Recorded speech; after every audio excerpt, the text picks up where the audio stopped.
Aku harus menempuh perjalanan yang lumayan jauh untuk menuju ke kampung pemesan susu ini. Jika dahulu kandungan baik susu seperti protein dan kalsium dinikmati dengan diminum begitu saja, berkat beragam olahan susu di Pangalengan, semakin banyak cara merasakan manfaat susu sapi. Sentra olahan susu ini antara lain ada di Kampung Sukamena. Susu taruh mana kan? Ya dong, sini masuk aja di sini. Oh langsung dimasak? Iya masuk.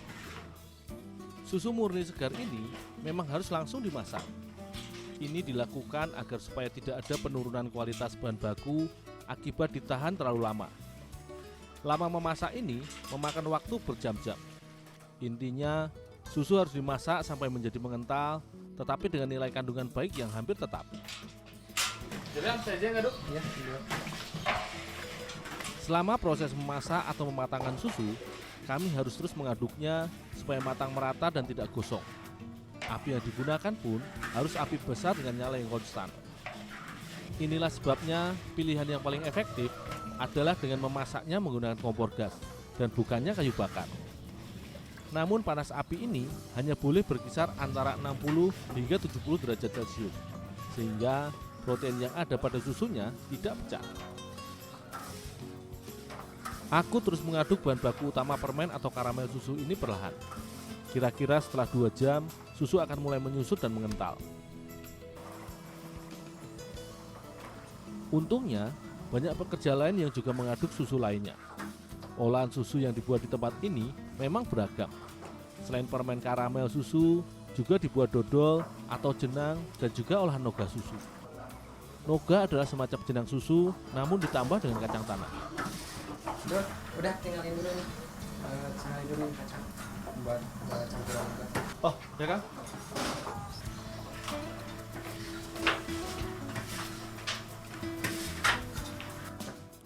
Kacang tanah adalah bahan tambahan untuk membuat noga susu.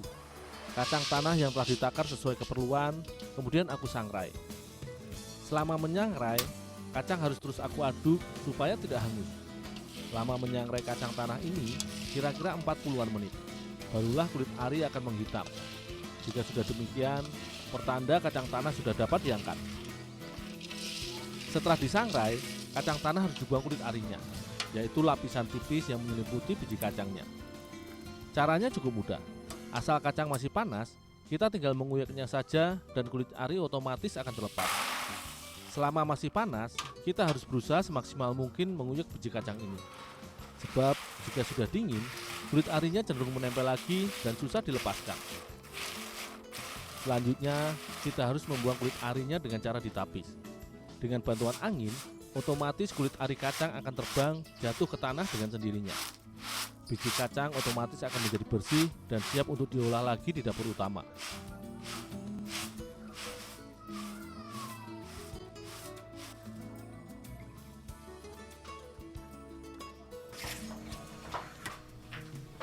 Kacang tanah kemudian langsung aku tuangkan ke dalam adonan susu yang akan dijadikan noga. Adonan susu telah cukup kental, sehingga harus sambil diaduk. Proses mengaduk susu yang telah mengental ini lumayan berat, sehingga hanya dilakukan tenaga yang terlatih. Karena jika dilakukan asal, biji kacangnya tidak dapat tersebar merata ke seluruh adonan.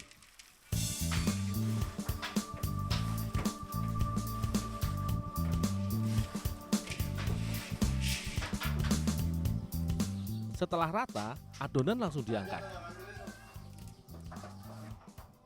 Dengan sebilah plastik, adonan noga ini kemudian diambil sedikit demi sedikit untuk dipindahkan ke cetakan.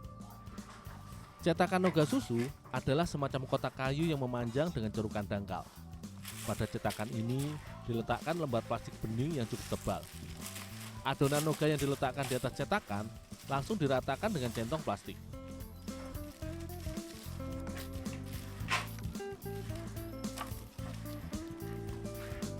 Setelah diratakan di cetakan kayu, noga dipindahkan ke atas meja untuk dipotong-potong. Proses akhir noga ini dilakukan sangat cepat, karena lebih mudah jika dipotong saat masih panas atau hangat.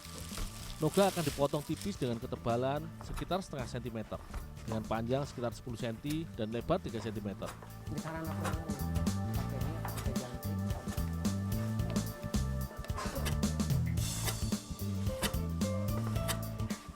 4 jam setelah dimasak, adonan karamel susu sudah matang.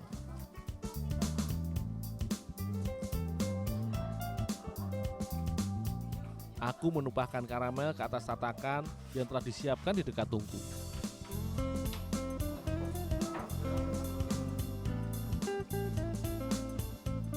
Adonan karamel yang masih panas ini kemudian langsung aku ratakan. Karena lengket, aku meratakannya dengan semacam ulekan yang dilapisi dengan plastik.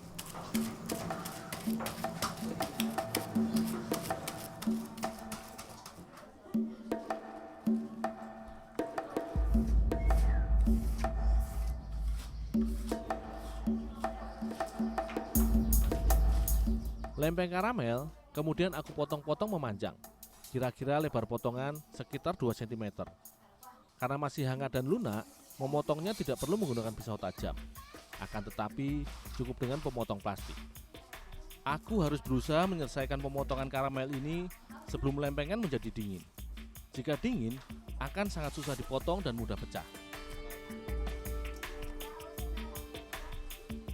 Potongan panjang karamel akan langsung dipotong menjadi kecil-kecil, kira-kira ukurannya 2 x 2 cm, seperti ukuran permen karamel kebanyakan. Namun untuk karamel susu Pangalengan ini lebih tebal dan besar sedikit, sebab tepian atau sudut permennya tidak menipis, melainkan persegi dengan sudut yang tegas. Ini berbeda dengan permen karamel kebanyakan di pasaran, yang cenderung mengecil pada sudutnya. Ya udah dulu, taruh depan aja biar ini sama ibu. Oh, Teteh. Ibu, tahapan terakhir produksi karamel susu adalah pengemasan. Di Home Industry TS, karamel susu akan dikemas dengan kertas kemasan yang cukup khas. Produk karamel susu akan dijual ke pasaran dengan harga Rp40.000 per kilogram. Sedangkan untuk produk Noga susu dijual dengan harga Rp7.000 per 150 gram.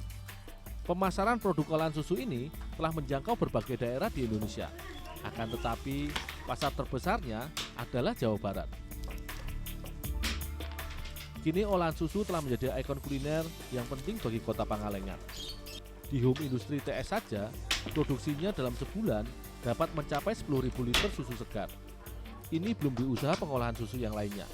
Selain menyerap banyak tenaga kerja, olahan susu juga ikut menggerakkan ekonomi warga ke arah yang lebih baik.